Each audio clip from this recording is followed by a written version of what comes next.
तमिलनाडु की स्टालिन सरकार और राज्यपाल आर.एन. रवि मामले में सुप्रीम कोर्ट की टिप्पणी के बाद सवाल उठ रहे हैं कि क्या झारखंड में हेमंत सोरेन सरकार के लिए 1932 के खतियान पर आधारित अस्थानीय नीति और सरना धर्म कोड बिल को पास करना अब आसान हो जाएगा? क्या स्पेन और स्वीडन के दौरे से लौटते ही मुख्यमंत्री हेमंत सोरेन इन दो विधेयकों को दोबारा विधानसभा से पारित कराएंगे?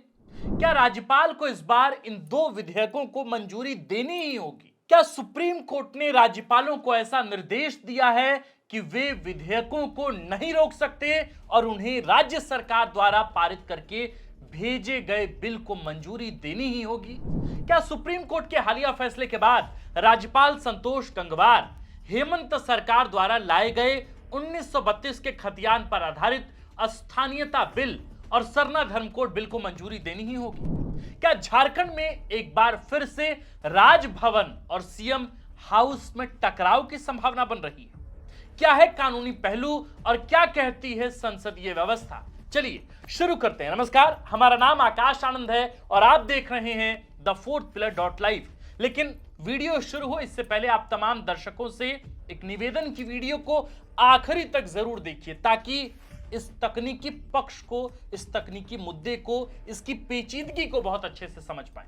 और अगर वीडियो में आप तमाम बातों को कायदे से समझ गए तो इस वीडियो को अंत तक देखकर दूसरे दर्शकों को भी जरूर भेजिएगा। चलिए शुरू करते हैं वीडियो। 11 नवंबर 2022 को हेमंत सोरेन सरकार ने झारखंड विधानसभा के एक दिवसीय विशेष सत्र में 1932 के खतियान पर आधारित अस्थानीय नीति का बिल पारित किया और इसे राज्यपाल की मंजूरी के लिए भेज दिया। जनवरी 2023 में तत्कालीन राज्यपाल रमेश बैस ने अटॉर्नी जनरल की सलाह से कुछ परामर्शों और आपत्तियों के साथ इस बिल को सरकार को वापस लौटा दिया।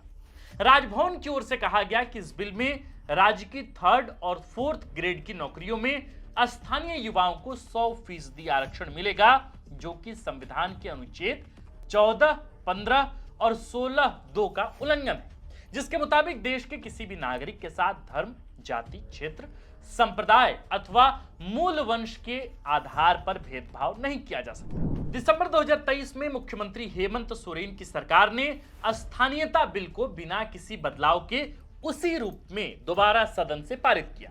तब मुख्यमंत्री हेमंत सोरेन ने कहा था कि इस बिल पर राज्यपाल की आपत्तियां और अटॉर्नी जनरल की आपत्ति तर्कसंगत नहीं है। मुख्यमंत्री ने कहा था कि इस बिल को हमने केंद्र सरकार के पास संविधान की 9वीं अनुसूची में शामिल करने के लिए भेजी है। यदि यह बिल संविधान की 9वीं अनुसूची में शामिल हो गया तो इसे न्यायपालिका में चुनौती नहीं दी जा सकती। हमने महाधिवक्ता की राय ली है, ये सीएम साहब ने तब कहा था। इस बात को कुल 2 साल बीत चुके हैं। अब सरकार कहती है कि केंद्र ही बिल को मंजूरी नहीं दे रहा, हम क्या करें? वहीं विपक्ष का कहना था कि इसे 9वीं अनुसूची में शामिल कराने की जरूरत ही क्या है, लागू कीजिए। इसी प्रकार से 11 नवंबर 2020 को विधानसभा से सरना आदिवासी धर्म कोड बिल को पारित करके संविधान की 9वीं अनुसूची में शामिल कराने के लिए केंद्र के पास भेजा गया। अब ये दोनों विधेयक संविधान की 9वीं अनुसूची में शामिल होने के लिए प्रतीक्षारत है। केंद्र सरकार का रुख इस पर सकारात्मक नहीं है। बीते 14 और 15 अप्रैल को रांची में झारखंड मुक्ति मोर्चा का महाधिवेशन हुआ था। इसमें पार्टी ने 1932 के खतियान पर आधारित अस्थानीयता और सरना आदिवासी धर्म कोड को लेकर प्रस्ताव पारित किया है। सवाल है कि तमिलनाडु सरकार बनाम राज्यपाल आर.एन. रवि मामले पर सुप्रीम कोर्ट के फैसले के बाद ये दोनों विधेयकों के लागू होने का रास्ता क्या खुल जाएगा? क्या यह संभव है? जवाब होगा नहीं। कैसे? अब आपको हम यही समझाते हैं। पहले जानते हैं कि तमिलनाडु में क्या हुआ। गौरतलब है कि तमिलनाडु की एम.के. स्टालिन सरकार ने विधानमंडल से 12 विधेयक पारित किए और उनको राज्यपाल आर.एन. रवि के पास उनकी सहमति के लिए भेजा। इनमें से अधिकांश बिल राज्य सरकार द्वारा संचालित यूनिवर्सिटी में कुलपतियों की नियुक्तियों से संबंधित था।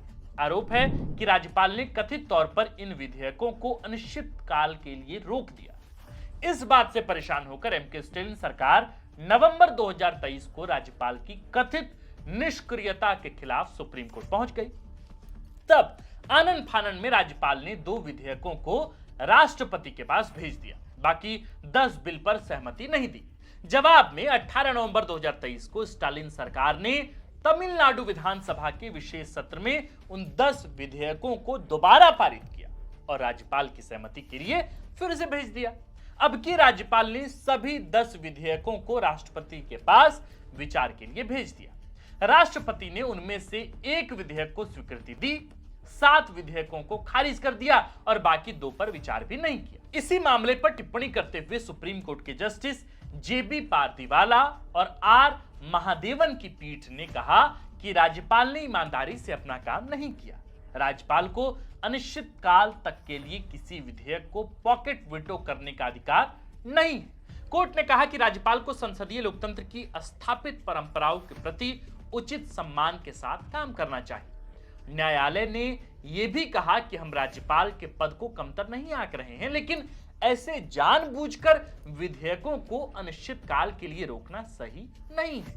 सुप्रीम कोर्ट ने साथ ही यह भी कहा था कि राष्ट्रपति भी अधिकतम 3 माह तक ही किसी विधेयक को विचार के लिए रख सकते हैं। पॉकेट वीटो दरअसल राज्यपाल और राष्ट्रपति को दी गई वो संवैधानिक शक्तियां हैं जिसके तहत वे किसी बिल को न तो खारिज करेंगे न ही सहमति देंगे, बस उसे टेबल पर पड़े रहने देंगे। खैर, अब समझते हैं कि क्या तमिलनाडु में स्टालिन सरकार और राज्यपाल आरएन रवि के बीच जो कुछ हुआ वही झारखंड में राजभवन और हेमंत सरकार के बीच हुआ है?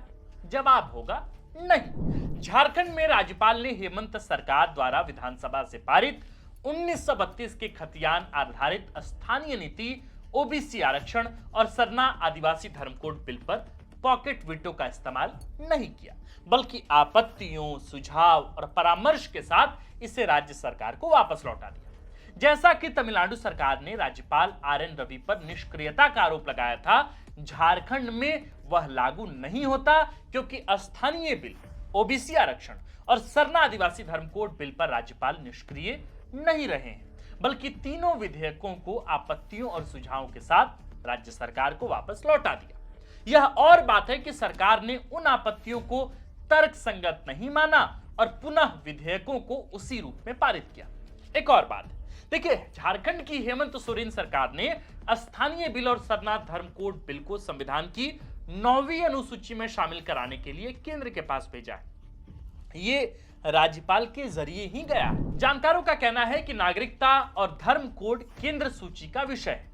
केंद्र सरकार इसे संविधान की 9वीं अनुसूची में शामिल करेगी या फिर नहीं करेगी, यह बात उसके विवेक पर निर्भर करता है। केंद्र के पास ऐसी कोई संवैधानिक बाध्यता नहीं है कि राज्य विधानसभा से पारित किसी विधेयक को 9वीं अनुसूची में शामिल करना ही होगा, और न ही राज्य विधानसभा केंद्र सरकार पर इसे लागू करने का दबाव ही बना सकती है। तो जाहिर है कि वे दोनों बिल लंबित हैं। तो आगे क्या होगा?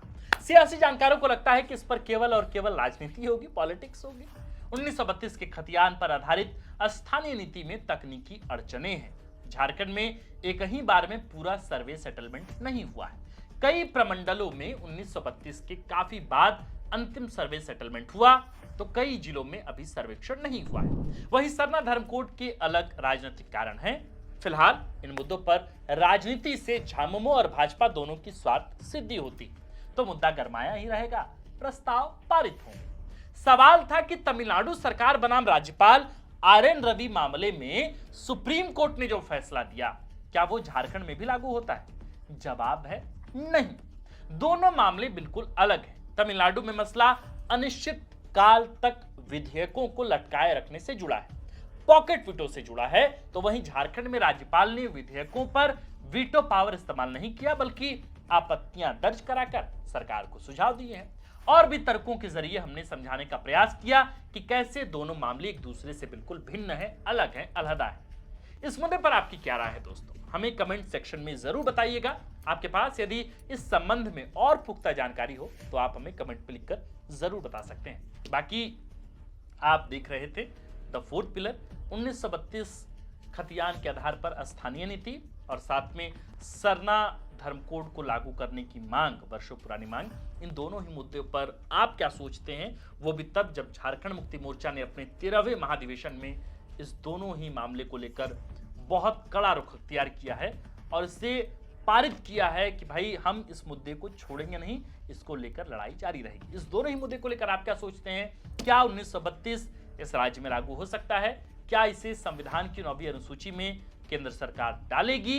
क्या झारखंड मुक्ति मोर्चा प्रेशर पॉलिटिक्स के जरिए केंद्र सरकार पर कांग्रेस के मातहत इतना प्रेशर क्रिएट करवा पाएगी कि सरना धर्म कोड को लेकर और फिर 1932 खतियान के आधार पर स्थानीय नीति को लेकर बीजेपी पर अतिरिक्त दबाव बना सके? आपके जो भी अपने विचार हैं आप हमें लिखकर जरूर बताइए। आप देख रहे थे द फोर्थ पिलर। हमारा नाम आकाश आनंद है, कैमरे के पीछे हैं विक्की और इस खबर को लिखा है हमारे प्रिय साथी और कंटेंट हेड सूरज ठाकुर। शुक्रिया।